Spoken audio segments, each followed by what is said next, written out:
8. april 2009. Na rutinskom teretnom putovanju brod MV Maersk Alabama, ploveći pod zastavom Sjedinjenih Američkih Država, bio je na putu od Omana ka Mombasi u Keniji. Iznenada, grupa od 4 naoružana somalijska pirata preuzima brod i zauzima kontrolu nad njim. Posada, zatečena i nespremna, uzvratila je, ali su ih pirati brzo savladali svojim AK puškama. Kapetan Richard Phillips ponudio je sebe kao taoca kako bi obezbedio bezbednost svoje posade, koja je na kraju preuzela kontrolu nad Maersk Alabamom. Čamac za spasavanje, koji je plutao u prostranom Indijskom okeanu, postao je mesto intenzivnih pregovora sa piratima, koji su zahtevali otkup za Phillipsovo oslobađanje. Ovaj incident je kasnije pretvoren u film 2013. godine. Međutim, kapetan Phillips nije bio jedina žrtva somalijskih pirata. Stotine drugih brodova su bile zaplenjene. Neki ljudi su uspeli da budu spašeni, dok su drugi doživeli tragičnu sudbinu. Decenijama su ovi pirati dominirali morima. Kako su delovali i kako su se države borile protiv njih. Ovo je pogled iznutra na najuspešniji posao u istoriji Somalije. Ovo je svet stvarnih pirata.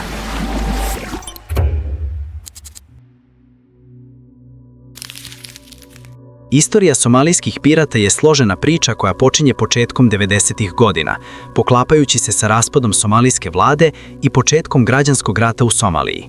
Kako je zemlja tonula u haos, lokalni ribari su videli kako im je egzistencija ugrožena od strane stranih brodova koji ilegalno love ribu uništavajući ekosistem.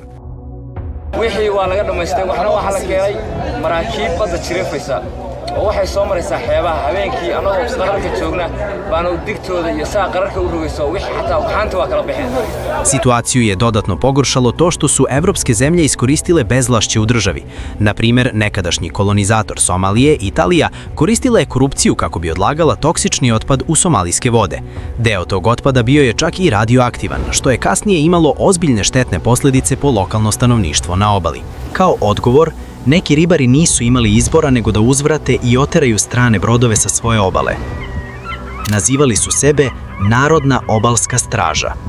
Prilazili su brodovima pokušavajući da ih zastraše ili da traže naknade za ribolov. Ali nisu mogli da pariraju stalnom prilivu stranih brodova. Bio im je potreban bolji plan.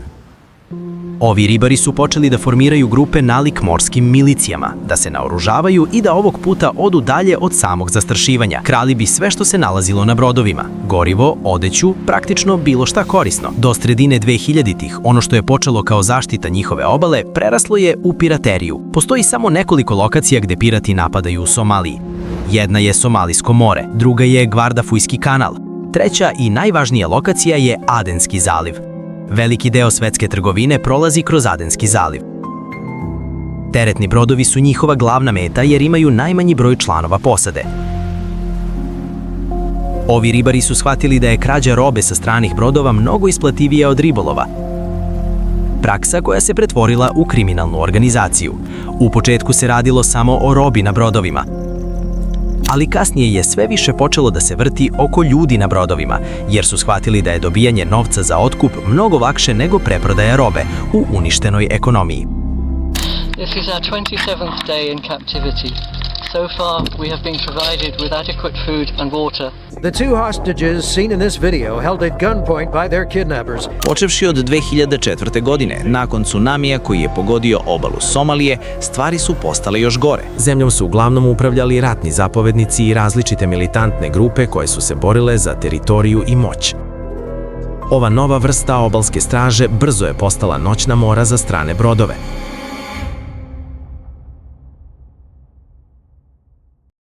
Situacija je brzo eskalirala, što je dovelo do incidenta Maersk Alabama, koji je u to vreme privukao pažnju svetskih medija i bacio svetlo na mračnu stvarnost. Captain Phillips was already considered a hero among his crew for offering himself to the hijackers in exchange for...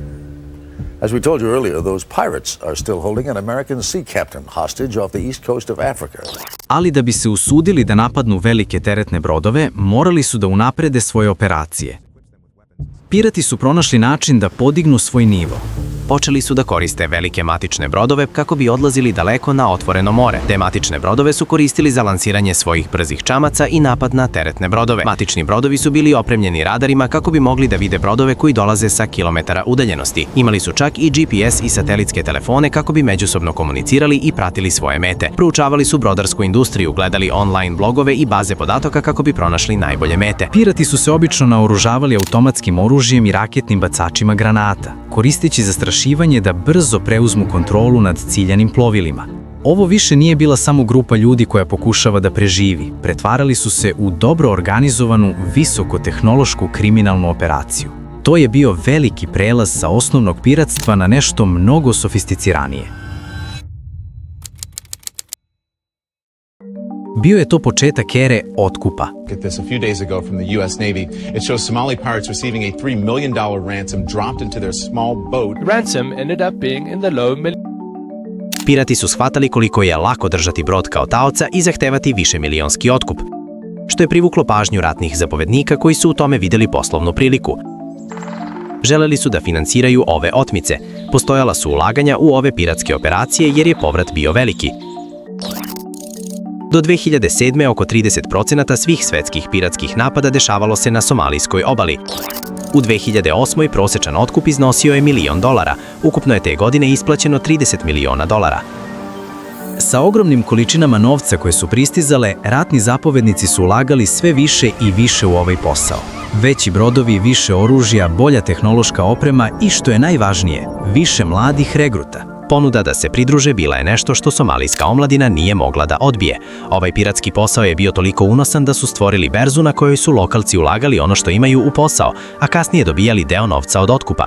Postojali su čak i kladioničarski klubovi gde su se kladili da li će sledeća otmica biti uspešna ili neuspešna. Ove piratske operacije su u jednom izvrnutom smislu podrške zajednici usmeravale deo novca ka lokalnim školama i bolnicama, pokušavajući da pridobiju naklonost lokalnog stanovništva i obezbede njihovu kontinuiranu podršku za svoj unosan posao. U jednom trenutku više nisi mogao ni da odlučiš ko je dobar, a ko loš. Svi su na neki način bili uključeni. U 2008. somalijski pirati su izveli smelu otmicu ukrajinskog teretnog broda. Ne znajući to, zaplenili su pošiljku tenkova, granata i municije namenjenu Sudanu. Pirati su zahtevali neverovatnih $35 miliona za povratak broda, držeći i posadu i plovilo kao taoce. I ruska i američka mornarica morale su da se uključe u situaciju. Pirati su se na kraju zadovoljili isplatom od $3,2 miliona, dopuštajući da tajna pošiljka oružja nastavi dalje. Prosečan iznos otkupa porastao je sa $1 milion u 2008. na $5 miliona u 2009. Ukupan prihod je porastao sa $30 miliona na $150 miliona.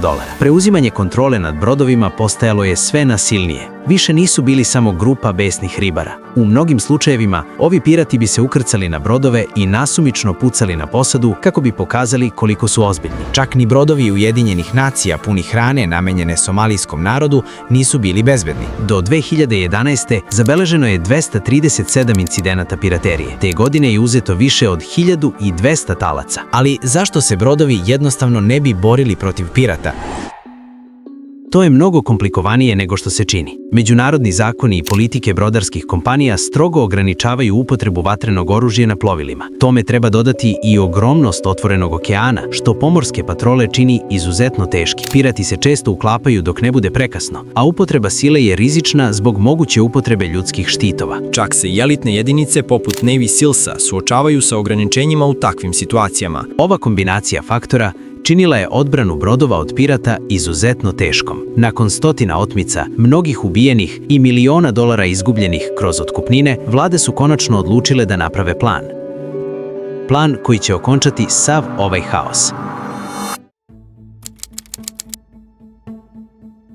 Međunarodne brodarske organizacije objavile su izveštaje sa detaljima u napređenim bezbednosnim merama za plovila. Izveštaj je zagovarao da brodovi koriste vodene topove pod visokim pritiskom kao sredstvo odvraćanja. Takođe je preporučeno postavljanje bodljikave žice kako bi se otežali pokušaji ukrcavanja. Dalje, brodovima je savetovano da izgrade sigurne citadele, pružajući posedi bezbedno utočište tokom otmica. Takođe su uspostavili međunarodno priznate brodske koridore, gde su brodovi mogli da putuju zajedno poput karavana pod pratnjom mornarice. Uprkos složenim međunarodnim propisima o vatrenom oružju, upotreba naoružanog obezbeđenja na brodovima dobila je odobrenje. Ovi čuvari sada aktivno štite brodove dok prolaze kroz rizične vode. Tako sada imate naoružane stražare na brodu, snažne vodene topove koji pokrivaju perimetar, žilet žicu, zaključane prostorije za posadu i osigurane pomorske prolaze. Sve ove mere brzo su se pokazale kao efikasne. Do kraja 2011. stopa piraterije je naglo opala. Ali baš kada je somalijska piraterija bila u opadanju, incidenti su počeli da se pojavljuju na drugoj strani kontinenta. Gvinejski zaliv je od Somalije preuzeo titulu glavnog žarišta piraterije u svetu. Nigerijski pirati su počeli da se ukrcavaju na naftne tankere kako bi krali naftu, kao vid odmazde jer su smatrali da je ona ukradena sa njihove zemlje. Činjenica je da piraterija neće nestati sve dok postoje uslovi koji su je oduvek pokretali. Frustrirani mladi muškarci bez šanse da pronađu pravi posao, organizovani od strane plemenskih vođa koji žele da se obogate na otvorenom moru, delujući u sivoj zoni gde vlada i društvo koje bi trebalo da ih podrži ne postoje ili su preslabi da pomognu, ostavljajući ih da se sami snalaze. Pretplatite se i vidimo se u sledećem videu.